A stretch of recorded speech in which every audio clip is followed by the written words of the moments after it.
गुणधर्म प्रॉपर्टीज। ठीक, तो पहली प्रॉपर्टी है अवकलन तथा समाकलन। अवकलन तथा समाकलन एक दूसरे के व्युत्क्रम प्रक्रम है। ये सत्य असत्य में आ सकता है, लिखना है ना। ठीक, ओके। अब तुमको क्या क्या ध्यान में रखना है, जैसे ये है अवकलन का संक्रिया है ना, ये अवकलन का ऑपरेटर है ना। इसको बोलेंगे क्या, x के सापेक्ष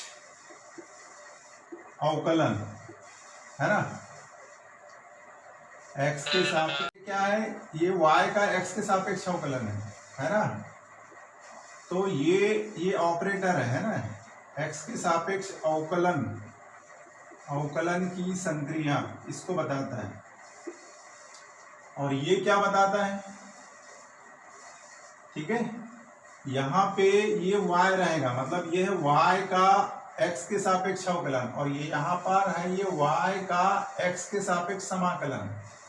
ठीक है, तो ये जो है ये अवकलन की संक्रिया को बताता है, ये d/dx, और ये जो है ऑपरेटर ये समाकलन की संक्रिया को बताता है, समाकलन की संक्रिया है ना। ये ऑपरेटर है, ठीक है, संक्रिया कारक।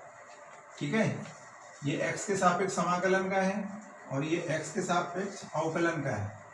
ठीक, तो अवकलन तथा समाकलन जो है वो एक दूसरे के व्युत्क्रम प्रक्रम है ना। अब इसमें तुमको ध्यान में रखना है क्या, dy/dx, यदि dy/dx बराबर fx है ना, तो y बराबर क्या होता है, fx dx।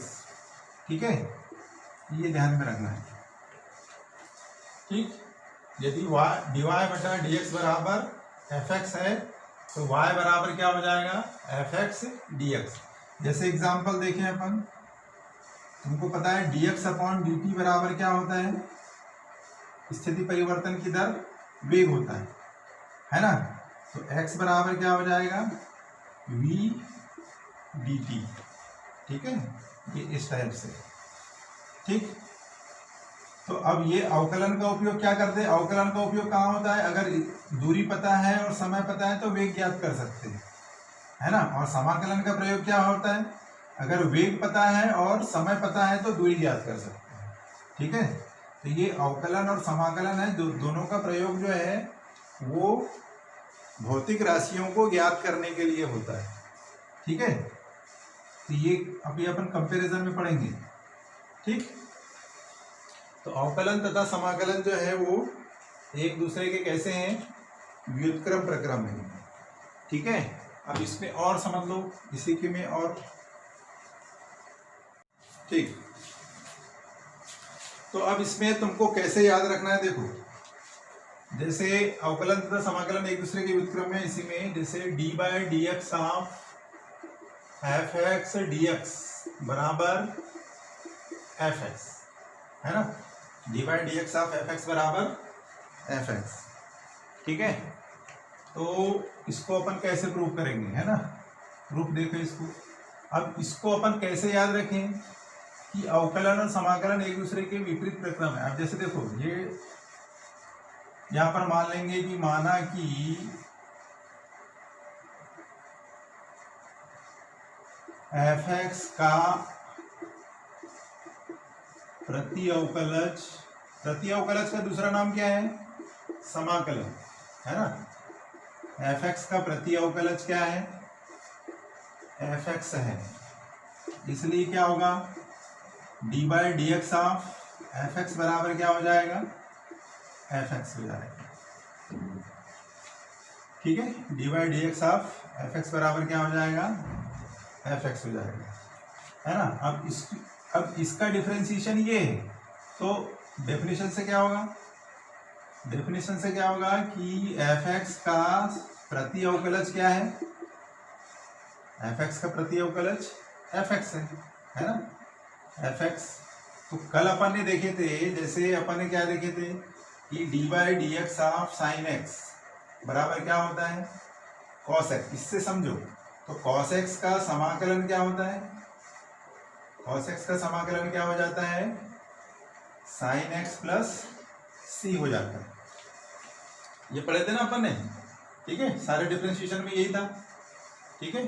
तो वैसे ही इसका डिफरेंशिएशन ये है, तो इसका एफ एक्स का प्रति अवकलज ये हो जाएगा एफ एक्स प्लस सी हो जाएगा। अब यहाँ पर दोनों पक्षों का ये समीकरण एक दे दो, दोनों पक्षों का अवकलन करने पर, दोनों पक्षों का अवकलन करने पर क्या मिल जाएगा, d by D x of का, दोनों पक्षों का अवकलन किसके सापेक्ष, एक्स के सापेक्ष, एक्स के सापेक्ष अवकलन करने पर क्या मिल जाएगा अपने को, एफ एक्स डी एक्स।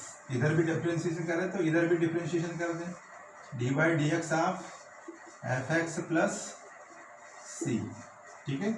अब इसको हल करें तो क्या मिल जाएगा, d by D x of F x D x equal to क्या हो जाएगा, अब इसका डिफ्रेंशिएशन करेंगे तो d by D x of F x plus d by D x of c, है ना। तो d by D x of F x किसके बराबर है, ये एफ एक्स का, और कांस्टेंट का डिफ्रेंशिएशन क्या हो गया, 0, है ना। तो d by D x of F x D x बराबर क्या आ गया, एफ एक्स आ गया, ठीक है। अब इसको इसमें मतलब हो क्या रहा है कि ये जो अवकलन और समाकलन की जो ये है, ये अवकलन, और इसको ऐसे याद रख सकते हैं कि अवकलन और समाकलन ये विपरीत प्रक्रिया होने के कारण कट जाते हैं और ये सिर्फ एफ एक्स बच जाता है, ठीक है, ऐसे याद रखना है। तो ये सब छोटी छोटी चीजें हैं, बेसिक चीजें हैं, ये अपने को याद रखनी चाहिए, पता रखनी चाहिए, ठीक है। तो ये पता रखो, अवकलन और समाकलन एक दूसरे के विपरीत प्रक्रिया में,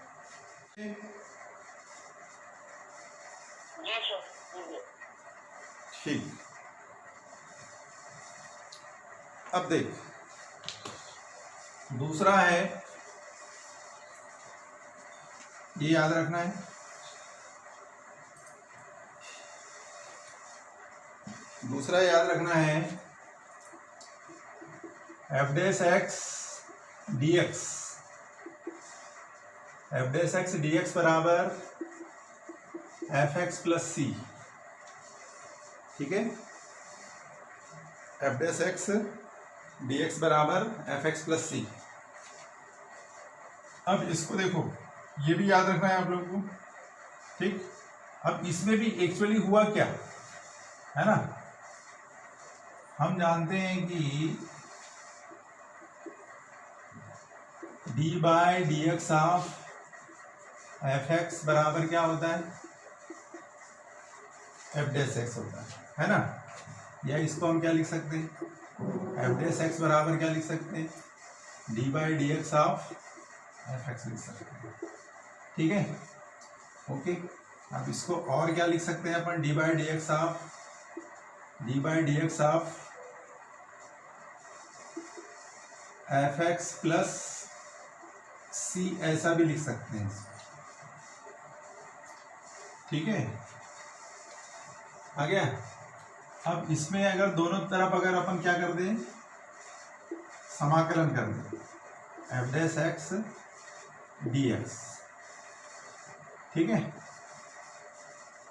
तो एफ डैश एक्स, अब यहां पर देखो डेफिनेशन से क्या हुआ, D by D x of F X बराबर कितना हुआ, एफ डैश एक्स हुआ, है ना।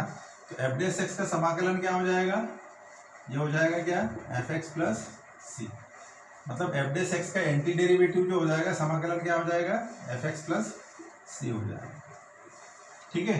तो इस प्रकार से हम एफ डैश एक्स को, एफ डैश एक्स का इंटीग्रेशन जो है उसको हम क्या लिख सकते हैं, एफ एक्स प्लस सी लिख सकते हैं, ठीक है। तो ये दोनों तुमको ध्यान में रखना है, तीनों बातें। एक क्या रखना है, ये नंबर एक, यदि डी वाई बटा डी एक्स बराबर एफ एक्स होता है तो वाई बराबर क्या होता है, एफ एक्स डी एक्स, ठीक है, ओके। और फिर जब उसको समाकलन करते हैं तो फिर वो सी आ जाता है वो ऑलरेडी, ठीक है। दूसरा क्या, दूसरा अपने को याद रखना है d by D x of F x D x. तो ये समाकलन और अवकलन कर जाते हैं और सिंपली क्या आ जाता है एफ एक्स। और तीसरा क्या ध्यान में रखना है, d by D x of what, integration of F x D x equal to f x plus c. ठीक है, ये ध्यान रखना। ओके, तो ये जहां जहां जरूरत पड़ेगी अपन वहां वहां पे अपन इसको करते जाएं। तो अवकलन तथा समाकलन एक दूसरे के व्युत्क्रम पर क्रम। ठीक है, अभी धीरे धीरे सब समझ में आ जाएगा तुम लोगों को, ये बेसिक है। अब और देख, दूसरी प्रॉपर्टी जो है, दूसरी प्रॉपर्टी है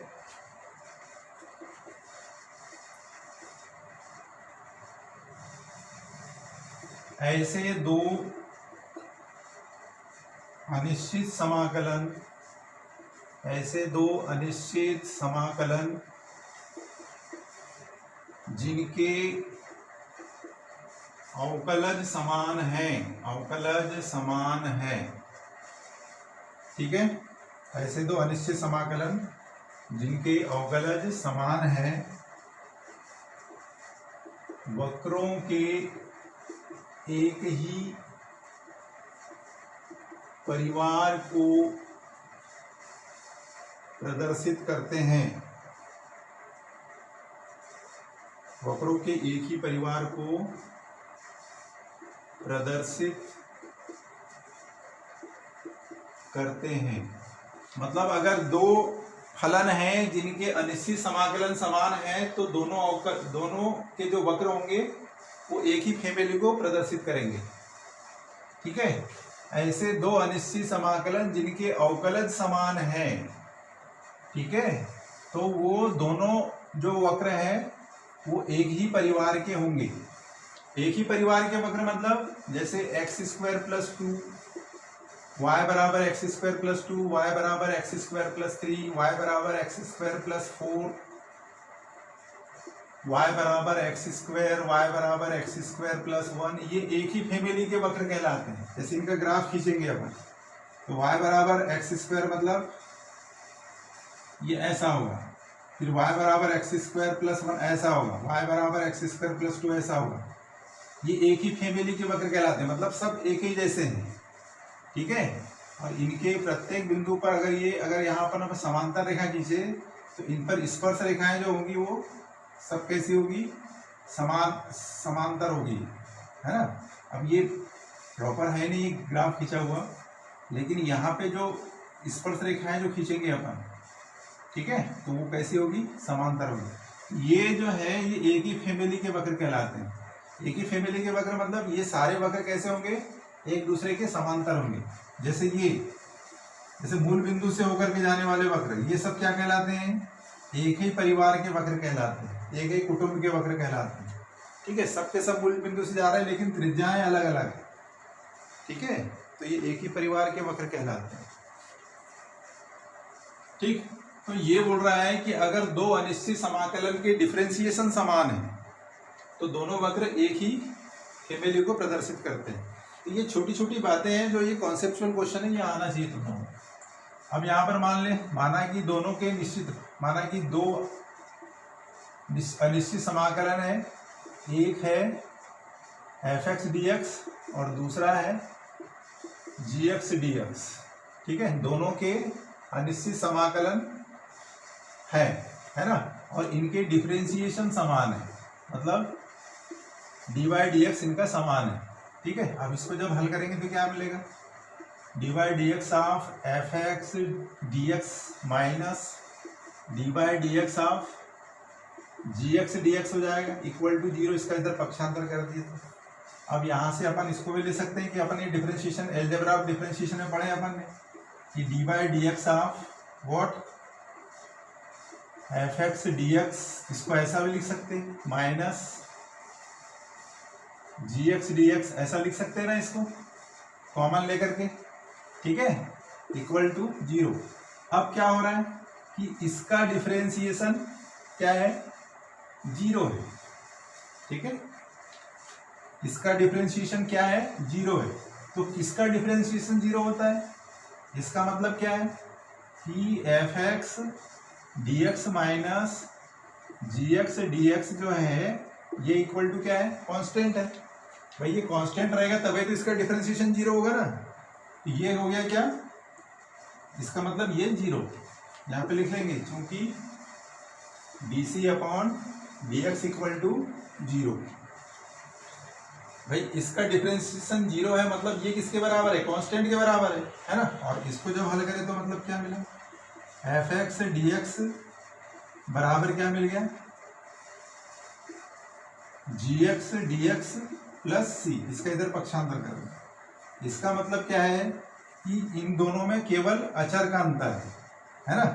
इन दोनों में क्या है,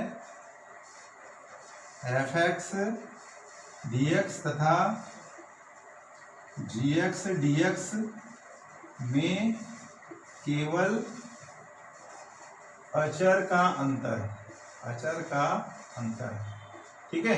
इसलिए जो है कल अपन ने देखे थे कि एक फलन का अवकलन जो है वो एक ही होता है, लेकिन एक फलन के अनिश्चित समाकलन या प्रति अवकलन बहुत सारे होते हैं, ठीक है। ओके, ये जैसे ये अपन ने देखे थे, ये एक ही परिवार के वक्र हैं, एक ही फैमिली के वक्र हैं, ठीक है, ये ऐसे, ठीक। तो दो अनिश्चित समाकलन जिनके अवकलन समान है, एक ही परिवार के वक्रों को प्रदर्शित करते हैं, उनमें अंतर सिर्फ किसका रहेगा, सी का रहेगा, ठीक। दूसरा, तीसरी प्रॉपर्टी है, समझ में आ रहा है ना, सुनाई आ रहा है, सुनाई आ रहा है कि नहीं, हाँ चलो, हाँ। अब देखो बेटा, अब तीसरी चौथी प्रॉपर्टी बाकी सब इजी है। जैसे डिफरेंशिएशन में होता था लीनियर प्रॉपर्टी, है ना, जैसे d by D x of f1x plus minus D by D x of, मतलब d by D x of f1x plus minus f2x करते थे, ठीक है। तो इसका मान कितना होता था, D by D x of f1x plus minus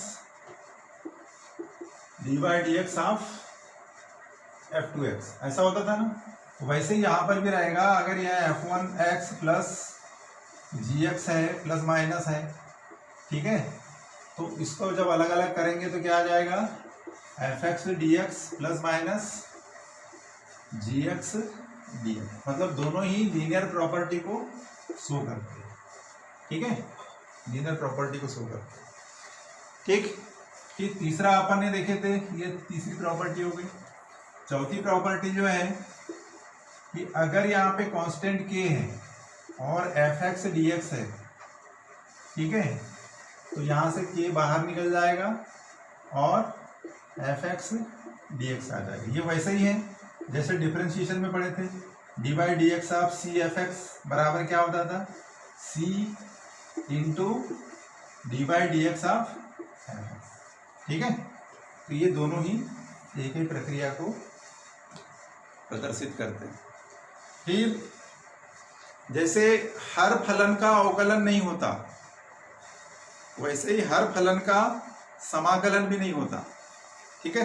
प्रत्येक फलन को अवकलन डिफरेंशिएशन नहीं होता, कुछ ऐसे फलन होते हैं जिनका डिफरेंशिएशन होता ही नहीं, ठीक है। कुछ ऐसे फंक्शन होते हैं जिसका डिफरेंशिएशन होता ही नहीं, वैसे कुछ ऐसे फलन होते हैं जिनका डिफरेंशिएशन, जिनका समाकलन भी नहीं होता। तो ऐसे जो समाकलन जो है वो नॉन इंटीग्रल फंक्शन है, वो तुम लोग कॉलेज वगैरह में जाओगे वहां पर पढ़ोगे, हायर सेकेंडरी। जैसे मैं एग्जांपल के लिए बता दूं कि जैसे अपन ने पढ़े मॉड ऑफ x बराबर 0 पर अवकलनीय नहीं है, ठीक है। इसी प्रकार ये नॉन डिफरेंशिएबल फंक्शन है। उसी प्रकार e to the power minus X square D X है ना, का समाकलन संभव नहीं है, ठीक है। इसका अवकलन, इसका समाकलन जो है वो संभव नहीं है, क्योंकि ऐसा कोई फंक्शन ही नहीं है, कोई ऐसा फंक्शन नहीं है जिसका डिफरेंशिएशन क्या हो e to the power -x², ऐसा संभव नहीं है। ठीक है, तो ये जो है इनका समाकलन संभव नहीं है। तो हर फलन का समाकलन अवकलन भी, प्रत्येक फलन का अवकलन भी नहीं होता, उसी प्रकार प्रत्येक फलन का समाकलन भी नहीं होता। हाँ, कुछ फलनों के अवकलन होते हैं, कुछ फलनों के समाकलन होते हैं।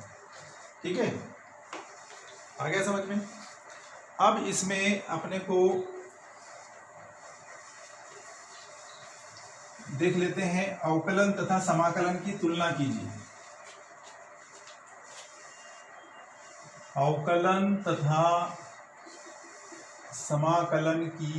समाकलन या प्रति अवकलज, अवकलन या प्रति अवकलज या अवकलन या समाकलन का दूसरा नाम प्रति अवकलज। अगर परीक्षा में प्रति अवकलज पूर्वांग ज्ञात करो, प्रिमिटिव ज्ञात करो, ऐसा कुछ पूछा तो घबराना नहीं है, वो समाकलन नहीं है। ठीक है, अवकलन तथा समाकलन की तुलना। ठीक है, अवकलन तथा समाकलन की तुलना। तो जब हम तुलना करते हैं तो हम क्या क्या देखते हैं? तुलना करते हैं तो हम देखते हैं कि उनमें क्या समानता है और क्या असमानता है। ठीक है, तो पहले अपन क्या करेंगे? समानता है। ठीक है, पहले हम देखेंगे समानता है। समानता है नोट करो, अवकलन और समाकलन में क्या क्या समानता है। ठीक है, तो ऐसा लिखेंगे, दोनों ही संक्रियाएं हैं। अवकलन तथा समाकलन क्या है? दोनों ही क्या है? संक्रियाएं हैं। संक्रियाएं मतलब जैसे अवकलन एक प्रकार, जैसे जोड़ना, घटाना, गुणा करना, भाग करना एक संक्रिया है, उसी प्रकार अवकलन और समाकलन भी क्या है? एक संक्रिया है, एक ऑपरेशन है। ठीक है, अवकलन की संक्रिया को इससे शो करते हैं, ये अवकलन की संक्रिया है, अवकलन की संक्रिया है। ठीक है, और ये क्या है? ये है समाकलन की संक्रिया, समाकलन की संक्रिया है। ठीक है, यहां पर होगा, यहां पर भी y रहेगा, y बराबर fx रहेगा, और यहां पर भी y बराबर fx रहेगा। ठीक है, यहां पर भी x का फलन रहेगा, यहां पर भी x का फलन रहेगा। ठीक है, तो अवकलन और तथा समाकलन दोनों ही क्या है? एक प्रकार की संक्रिया है। ठीक, दूसरी प्रॉपर्टी क्या है? दोनों ही रैखिक गुणधर्म को प्रदर्शित करते हैं। दोनों ही रैखिक गुणधर्म को प्रदर्शित करते हैं, प्रदर्शित करते हैं। रैखिक गुणधर्म को प्रदर्शित करते हैं मतलब दोनों में क्या होता है? fx plus minus gx dx अगर ऐसा रहा तो ये क्या हो जाता है? fx प्लस माइनस अलग अलग हो जाता है। वैसे डिफरेंशिएशन में भी क्या होता है? dy dx of fx plus minus gx रहा गया तो ये क्या होता है? यहाँ पर भी dy dx of fx plus minus dy dx of gx रहता है। ठीक है, और यहाँ पर अगर k रहता है तो k बाहर निकल जाता है, यहाँ पर भी k रहता है तो k बाहर निकल जाता है। ठीक है, लेकिन गुणा की संक्रिया एक जैसे नहीं है ना? fx इंटू gx का integration is not equal to, मतलब उसी के जैसा नहीं होगा, है ना? मतलब जैसे dy dx of fx into gx, इसका सूत्र अलग था, पहला फलन दूसरे का अवकलन धन दूसरा फलन पहले का अवकलन, ये इसमें होता है, लेकिन इसमें ऐसा नहीं होता। इसमें कैसा होता है फिर वो अपन देखेंगे बाद में। दो फलनों के गुणनफल का समाकलन की क्रिया अलग है। ठीक है, आ गया समझ में? समाकलन में दो फलनों के भागफल का सूत्र नहीं है, लेकिन अवकलन में दो फलनों के भागफल का अवकलन का सूत्र है। ठीक है, तो ये अंतर में भी लिख सकते हो तुम।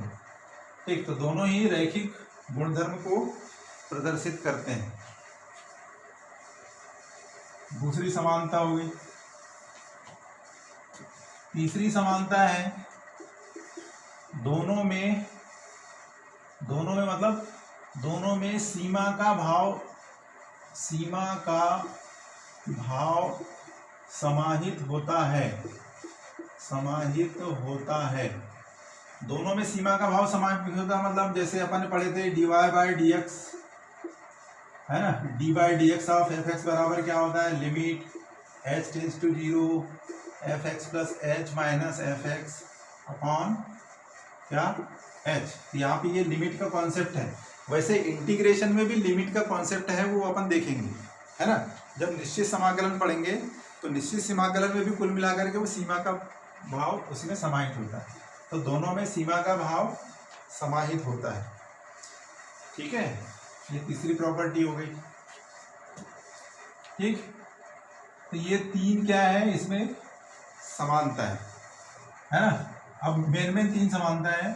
अब असमानताएं देखो, हाँ, चौथी एक और असमानता है।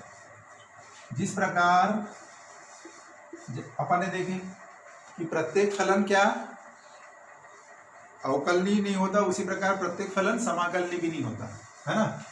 जिस प्रकार प्रत्येक फलन अवकलनीय नहीं होता है, उसी प्रकार प्रत्येक फलन समाकलनीय नहीं होता है, है ना। एग्जाम्पल, मॉड ऑफ x बराबर 0 पर अवकलनीय नहीं है,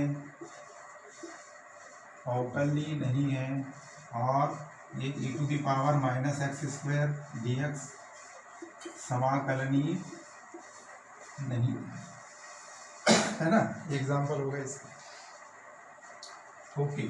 अब तो ये हो गई समानताएं, है ना। समानताएं कौन कौन सी हो गई, दोनों ही संक्रियाएं हैं, है ना, दोनों ही लीनियर प्रॉपर्टी को शो करती है, दोनों में सीमा का भाव समाहित होता है, और जिस प्रकार प्रत्येक फलन अवकलनीय नहीं होता, उसी प्रकार प्रत्येक फलन समाकलनीय भी नहीं होता, ठीक। अब असमानताएं देखना है। अवकलन और समाकलन में असमानताएं देखो। असमानता क्या क्या है,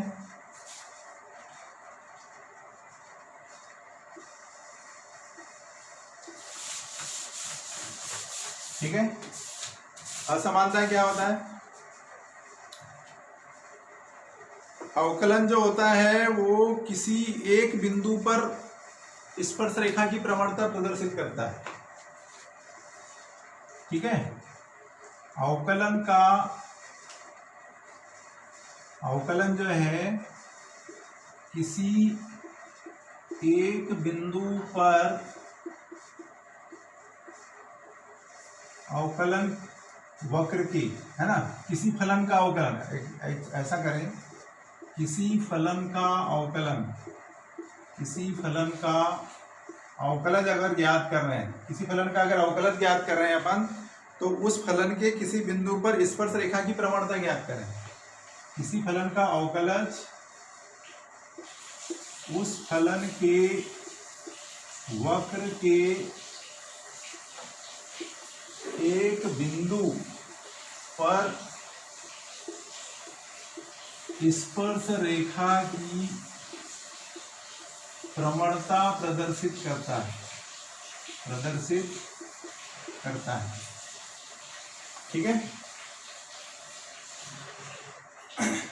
किंतु समाकलन का जो कॉन्सेप्ट है वो एक बिंदु पर नहीं होता, समाकलन किसी अंतराल में होता है ना। समाकलन किसी अंतराल में होता है, समाकलन किसी बिंदु पर नहीं होता। अवकलन जो है वो किसी बिंदु पर होता है, किसी बिंदु पर अवकल नहीं बोलते हैं अपन, है ना। जब वो अवकलन को, मतलब अवकलन किसी अंतराल में भी अवकल नहीं बोल सकते हैं। अब किसी अंतराल में कोई फलन अवकल नहीं, मतलब अंतराल के प्रत्येक बिंदु पर अवकल नहीं है ना। लेकिन समाकलन में ये कॉन्सेप्ट नहीं आएगा कि समाकलन कोई फलन इस बिंदु पर समाकलनीय नहीं, ऐसा नहीं होगा। कोई फलन किसी अंतराल में समाकलनीय, ये कॉन्सेप्ट होता है। समाकलन किसी बिंदु पर नहीं होता, समाकलन किस में होता है, किसी अंतराल में होता है। और अवकलन क्या होता है, अंतराल में भी होता है और बिंदु में होता है, ठीक है। जब प्रत्येक बिंदु पे हो जाएगा तो पूरे अंतराल में अवकलनीय हो जाएगा, लेकिन समाकलन जो होता है कभी भी बिंदु पर समाकलन ही नहीं होता। समाकलन जो होता है अंतराल में कॉन्सेप्ट आता है उसका। ठीक है, तो सारांश में कह सकते हैं कि समाकलन का कॉन्सेप्ट अंतराल में कंसीडर करते हैं और अवकलन का कॉन्सेप्ट किसी बिंदु पर कंसीडर करते हैं। ये अगर अंतर बताना है तो अपन इस प्रकार से बता सकते हैं। ठीक है, तो ये इन दोनों में अंतर है। ओके,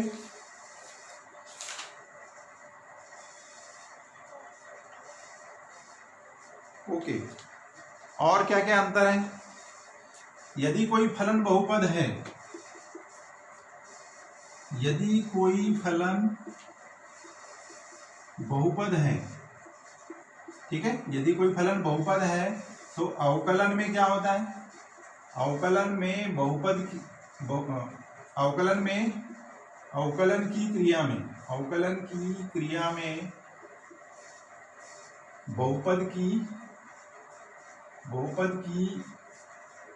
घात घटती है।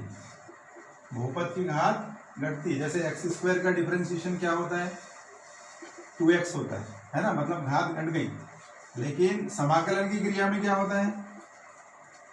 समाकलन की क्रिया में, ठीक है, बहुपद फलन की घात बढ़ती है, बहुपद की घात बढ़ती है। ये भी एक अंतर है ना। जैसे अपन यहाँ पे देखो घात कम हो गई और एक्स स्क्वायर का समाकलन करेंगे अपन, जब एंटी डेरिवेटिव करेंगे तो एक्स की घात 3/3 प्लस सी आ जाएगा।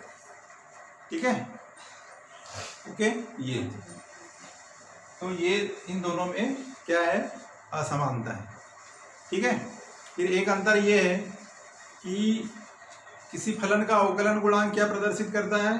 किसी फलन का अवकलन गुणांक प्रदर्शित करता है कि उस बिंदु पर स्पर्श रेखा की प्रवणता, और किसी फलन का समाकलन गुणांक वक्रों के परिवार को प्रदर्शित करता है ना, वक्रों के परिवार को प्रदर्शित करता है। जो वक्र कैसे होंगे?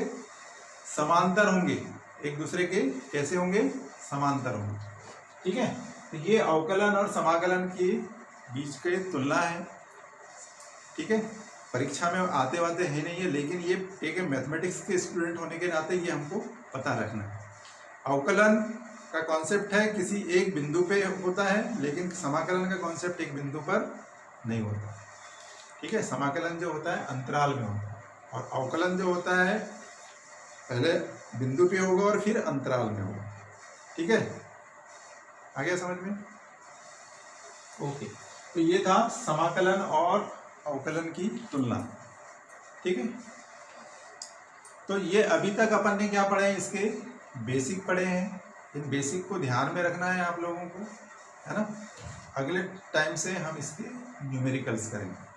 Thank you.